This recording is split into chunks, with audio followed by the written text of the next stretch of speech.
Good morning, guys. Today we will analyze the first 6 chapters that we have read in The Woman in White.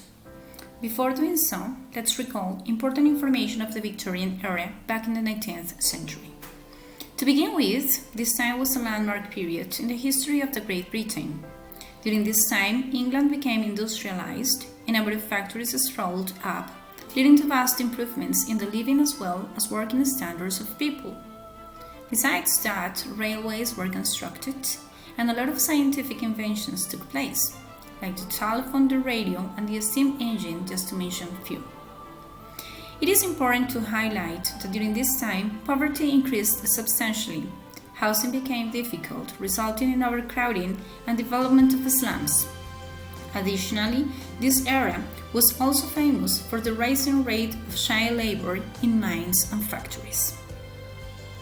Now, moving on to The Woman in White, the first aspect we need to remember is that it was written by Wilkie Collins and published in 1860. Collins wrote more than 60 short stories, at least 14 plays, and 100 of non-fiction pieces. This author, indeed, is considered to be the precursor to current crime and suspense mystery novels. The Woman in White allows us to reflect on the oppression of women, marriage and gender, class, industry and social place, and the decadence of a civilization. During the 19th century, the idea of new women was not yet performed. Bear in mind that this concept is the result of an against system that denied women to have the rights to live in better conditions. Being a woman pretty much meant to be a slave within the house.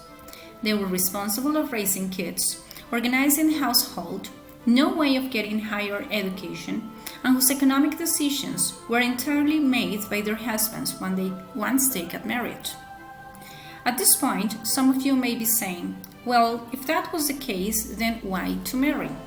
Well, remember that we are talking about the 19th century features.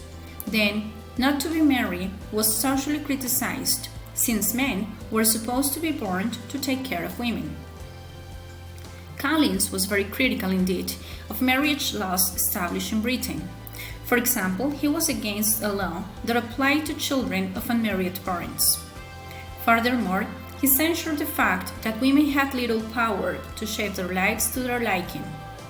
Through Laura and Marian, Collins analyzed how women were denied the chance of a higher education and must content themselves with learning feminine subjects like painting and music. They couldn't freely choose their marital partners and had to comply with the wishes of their chauvinist fathers and uncles. Through his characters, Collins not only reveals himself towards the social system imposed that oppressed women, but also provided the reader with a critical view upon something that should have been done differently. This novel is divided in chapters, and different narrators tells what's going on from his or her own experience. That is why some readers find it appealing and entertaining. The first narrator was Walter Harright, the drawing teacher who symbolizes the emerging middle class and who fell in love with Laura after having accepted a teaching position offered by his Italian friend Pesca. One night, before he leaves the Limerick house, he met a mysterious woman dressed completely in white and who had escaped from an asylum in which Sir Percival had previously imprisoned her. At Limerick house, he met Laura Fairley and Marian Halcombe, half-sisters. Laura represents beauty and innocence, as well as lack of character, while Marian, who is described as an ugly woman, represents a strong character and deceiving attitude not to accept mistreatment. Collins introduced us to another character in his book, Mr. Frederick Fairley, a hypochondriac man who's very lonely. Making reference to the way the story develops, Walter fell in love with Laura and she fell in love with him as well.